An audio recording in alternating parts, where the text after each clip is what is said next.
ನಮಸ್ಕಾರ ವೀಕ್ಷಕರೇ, ಫ್ರೀಡಂ ನ್ಯೂಸ್ಗೆ ಸ್ವಾಗತ. ನಾನು ನಿಮ್ಮ ಸ್ವಾತಿ ಎಣ್ಣಿ. ಹುಬ್ಬಳ್ಳಿ ಬ್ರೇಕಿಂಗ್.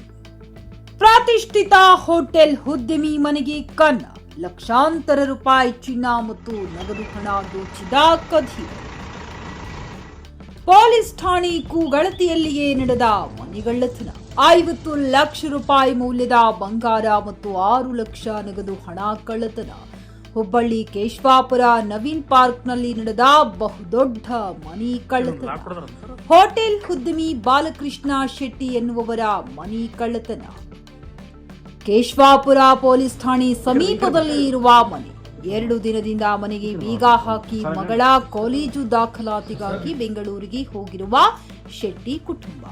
ಮಗಳ ಕಾಲೇಜು ಶಿಕ್ಷಣಕ್ಕಾಗಿ ಕೂಡಿಟ್ಟಿದ್ದ ನಗದು ಹಣ ಮನೆಯಲ್ಲಿ ಯಾರೂ ಇಲ್ಲದನ್ನು ಗಮನಿಸಿ ಕಳ್ಳತನ ನಡೆದಿರುವ ಶಂಕೆ. ಸ್ಥಳಕ್ಕೆ ಶ್ವಾನದನ, ಬೆರಳಚ್ಚು ತಜ್ಞರು ಮತ್ತು ಪೊಲೀಸರ ಭೇಟಿ.